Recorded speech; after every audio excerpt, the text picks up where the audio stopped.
Hello guys, welcome to Chand UPSC. My name is Chandrika. This is the second video that I'm making on my optional, which is political science and international relations. In the last video, I had discussed my PSIR paper 1 का strategy, उस paper 1 section A का strategy. A little recap, section A में हमने चार topics में उसको divide किया था. section A को like political theories हो गया या फिर आइडियोलॉजीज हमने देखी थी, political western political thinkers like Plato, Aristotle, Indian political thought. तो इन चार टॉपिक्स के मेरे जो भी रिसोर्सेज थे या फिर जो भी मैंने नोट्स यूज़ किए थे, बनाए थे, मैंने अपने वन नोट ऐप के नोट्स भी आपको ऑनलाइन नोट्स भी दिखाए थे. नाउ इन द पेपर 1 का सेक्शन बी का स्ट्रैटेजी आज हम डिस्कस करेंगे. So like in section A, section B को भी हमने चार टॉपिक्स में डिवाइड किया है. See I want to tell few things about section B. Section B में बहुत ज़्यादा जीएस का ओवरलैप आने वाला है. ठीक है, तो you are going to benefit a lot from GS का knowledge, whether it's modern history का नॉलेज आपको यहाँ यूज़ होगा, पॉलिटी का नॉलेज यूज़ होगा, इवन इकोनॉमी का नॉलेज भी आपको सेक्शन बी में यूज़ होने वाला है. प्लस आपको करंट अफेयर्स जो जीएस के लिए आप करोगे वो भी आपको यहाँ पे यूज़फुल होने वाले हैं. सो प्लीज़ आप पहले मैं सजेस्ट करूँगी कि जैसे जैसे मैं आप जैसे बताऊँगी कि मॉडर्न हिस्ट्री पढ़ लेना, फिर उसके रिलेटेड जो टॉपिक्स है वो सेक्शन बी से कर लेना. So it will be easy for you to study this topics. Now again, even though it is a GS का ओवरलैप, आपको पॉलिटिकल साइंस ये ऑप्शनल के लैंग्वेज में आंसर्स लिखने हैं.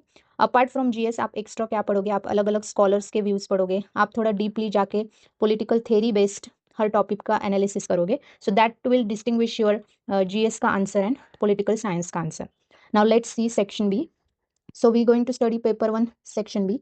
उसमें हम देखेंगे नेशनलिज्म. उसमें 4 पार्ट्स है. नंबर 1 नेशनलिज्म, फिर second is constitution, third is government and fourth is other topics. Now in nationalism हम स्टडी करेंगे political strategies of freedom struggle. अब इसका मतलब क्या है कि जो हमारा फ्रीडम स्ट्रगल थे उस वक्त हमने क्या क्या डिफरेंट मेथड्स यूज़ की थी टू गेन इंडिपेंडेंस. जैसे कॉन्स्टिट्यूशनल मेथड्स थी, जो मॉडरेट्स थे उनका एम्फेसिस होता था 3 पीस पे, प्रेयर्स, पिटिशन, प्रोटेस्ट, वो सारी चीज़ें. फिर मास सत्याग्रह जो गांधी जी ने मेथड लाया था, फिर non cooperation, civil disobedience movement, militant nationalism वो भी आया था, जो लाल बाल पाल उनके ग्रुप से वो थोड़ा सा इंस्पायर होकर फिर आगे it also became revolutionary movement, जो भगत सिंह वगैरह उनकी मेथडोलॉजीज क्या थी, उनकी स्ट्रेटेजी कैसी थी. फिर पीजेंट मूवमेंट्स, वर्कर मूवमेंट्स. तो अलग अलग स्ट्रेटेजीज जो हमने फ्रीडम स्ट्रगल में यूज़ की थी वो सब आप इसमें स्टडी करोगे. अब दिस पोर्शन इज लिंक्ड, ये जो पोर्शन है it is link to modern history. तो आपको फ़ायदा होगा अगर आपने मॉडर्न हिस्ट्री पढ़ा है तो आपको ये सारे पता होंगे, पीजेंट मूवमेंट्स पता होंगी, वर्कर्स मूवमेंट पता होगी, रिवोल्यूशनरी मूवमेंट, मिलिटेंट मूवमेंट. तो आपको मॉडर्न हिस्ट्री का नॉलेज सारा इधर यूज़ होगा. ऑफकोर्स इसमें आपको थोड़ा डीपर लेवल पे आप पढ़ोगे, लेकिन आफ्टर कंप्लीटिंग मॉडर्न हिस्ट्री के chapters related to this topics बाद में ये पढ़ोगे तो आपको ईजी जाएगा.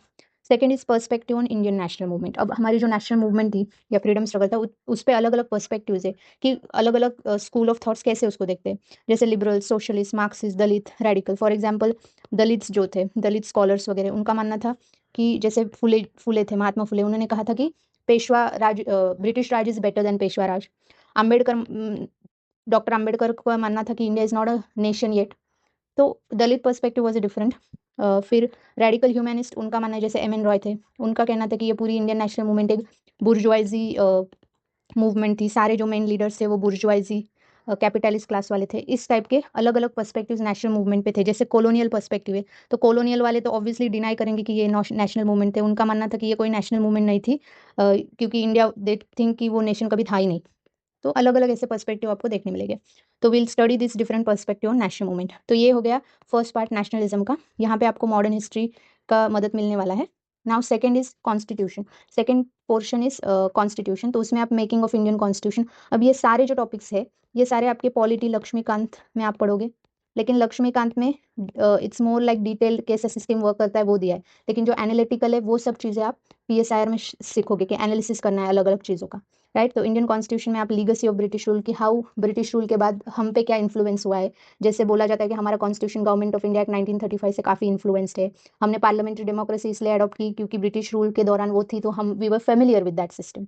राइट. तो वो सारी legacy of British rule in socio economic political cultural sphere हम स्टडी करेंगे. देन नेक्स्ट उसके अंदर हम डिफरेंट सोशल पॉलिटिकल पर्सपेक्टिव, जैसे सोशलिस्ट पर्सपेक्टिव, जो कि नेहरू, बोस, वो लोग वेर इन्फ्लुएंस बाय सोशलिज्म. तो उन्होंने कुछ सोशलिस्ट उनका पर्सपेक्टिव हमारे कॉन्स्टिट्यूशन में आए, जैसे हमारे डीपीएसपीज है, they are influence by socialist perspective. Right. तो ये सारी चीज़ें आप सीखोगे. फिर सेलियंट फीचर ऑफ कॉन्स्टिट्यूशन, उसमें आप preamble, fundamental right, DPSP, fundamental duties, फिर एफआर वर्सेस डीपीएसपी, उनका जो कॉन्फ्लिक्ट होता है उसको कैसे हैंडल करना है, वो सारी चीज़ें सीखोगे। पार्लियामेंट्री सिस्टम, फिर पार्लियामेंट की अमेंडमेंट प्रोसीजर कैसे होती है, क्या उस पर रिस्ट्रिक्शन है, वो सारी चीज़ें। जुडिशियल रिव्यू आप सीखोगे, वेरी इंपॉर्टेंट टॉपिक। फिर डॉक्ट्राइन ऑफ बेसिक स्ट्रक्चर, फिर उसके रिलेटेड सारी case one, Nanda Bharati case and all of that, वो सब आप सीखोगे।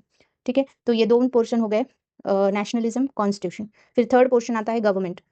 तो गवर्नमेंट में आप पढ़ोगे union government, state government, grass root democracy, federalism. Union government में 3 ब्रांचेस होते हैं, एग्जीक्यूटिव, लेजिस्लेचर, जुडिशरी। तो एग्जीक्यूटिव में आप यूनियन गवर्नमेंट के आप पढ़ोगे president, prime minister, council of minister etcetera. फिर देयर रोल, फंक्शन, उसके रिलेटेड कुछ करंट में न्यूज़ आ रही है तो उस वो जनरली यूपीएससी पूछता है करंट रिलेटेड ही। देन लेजिस्लेचर या parliament, so we will study parliamentary democracy in India, right. फिर पार्लियामेंट कैसे काम करता है, role and functions of parliament, फिर why there is a decline of parliament, फिर पार्लियामेंट में प्रोडक्टिविटी ऑफ पार्लियामेंट क्यों डिक्लाइन हो रही है, वो सारी चीज़ें आप सीखोगे। Judiciary, then supreme court. Now supreme court काफ़ी बड़ा चैप्टर है, यूपीएससी का फेवरेट टॉपिक होता है judicial activism and judicial overreach, उस पर काफ़ी पूछते हैं। सुप्रीम कोर्ट के जुरिस्डिक्शन आप पढ़ोगे, राइट।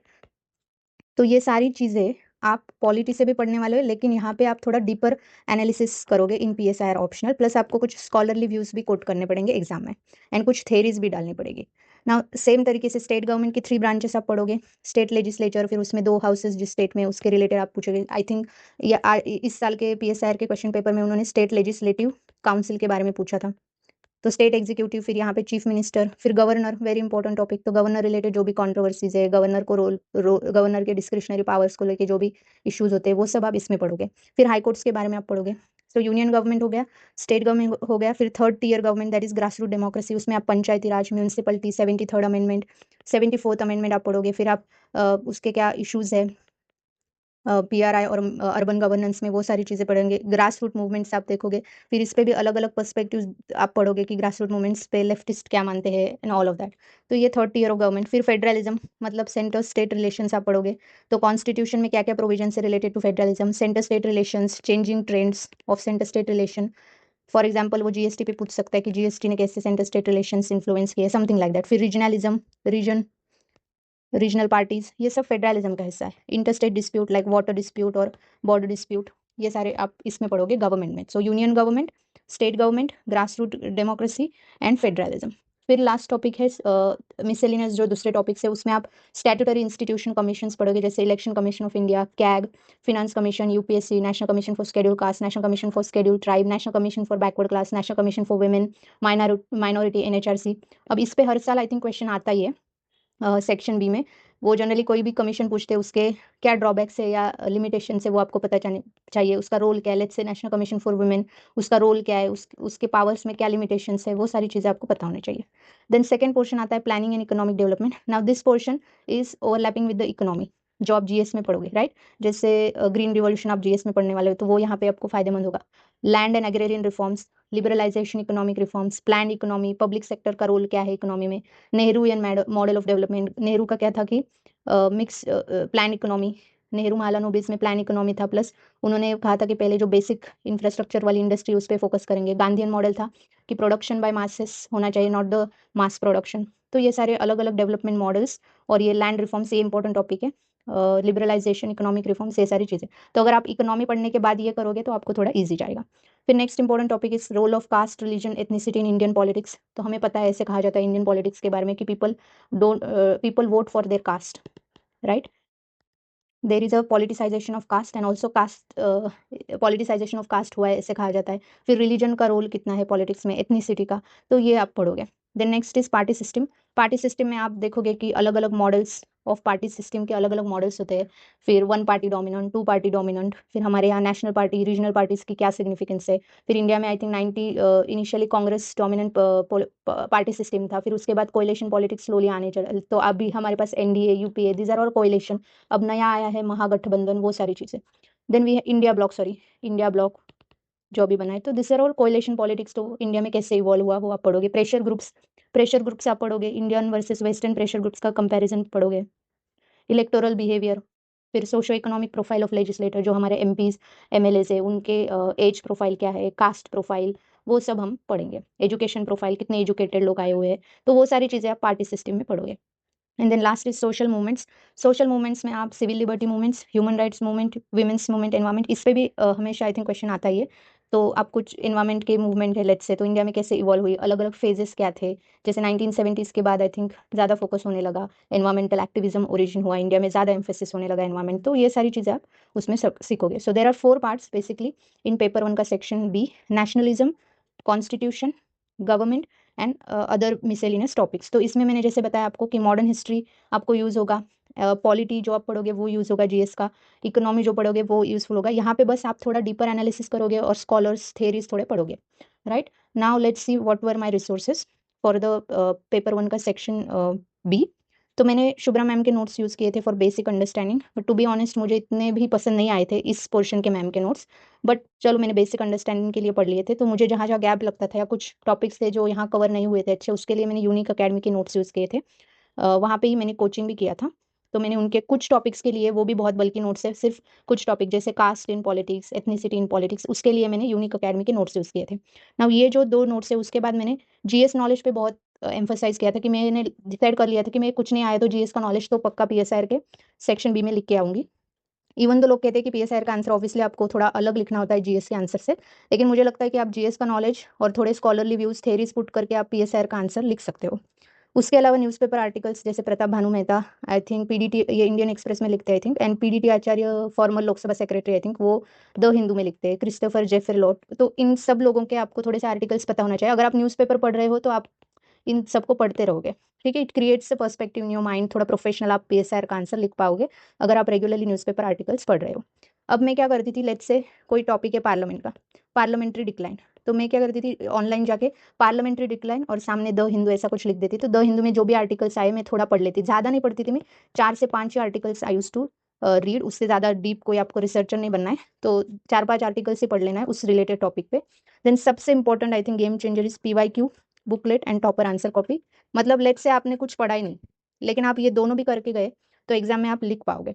तो पीवाईक्यू सारे आपको देखते रहना है, एंड टॉपर्स आंसर कॉपी मेरे फेवरेट ये 2-3 लोग थे जिनके मैंने बहुत बार देखी थी toppers copies, Utkarsh Dwivedi sir, Ishita Kishore ma'am, Swati Sharma, Srishti Dabas, specially इन दोनों के मैंने ज़्यादा बार देखे थे। And then of course new age tool chat GPT, मैं आपको सेपरेट वीडियो बताऊंगी कि मैंने मेंस के वक्त चैट जीपीटी को कैसा यूज़ किया था फॉर पीएसआईआर।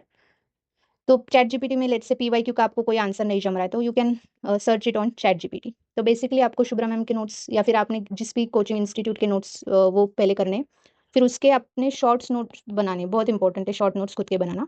एंड देन उस पर एड ऑन आप जनरल करंट अफेयर्स से उसको ऐड ऑन कर रहे हैं। जनरली मैंने ऑब्जर्व किया है कि सेक्शन बी में करंट अफेयर्स रिलेटेड और कुछ रिपीटिंग थीम्स होती है, 2 चीज़ होती है, repeating themes and current affairs, तो ये दोनों very important for section B. तो रिपीटिंग थीम्स में जनरली वो हर साल किसी एक इंस्टीट्यूशन के बारे में या कमीशन के बारे में पूछते हैं, लाइक एनएचआरसी के बारे में पूछेंगे या फिर national commission for women etcetera, फिर किसी मूवमेंट के बारे में पूछेंगे। करंट अफेयर में let's say election commission of India was in news, तो वो पूछेंगे हर साल। आई थिंक पीआरआई पे भी वो जनरली क्वेश्चन पूछते हैं। तो this were my resources for paper 1 section B.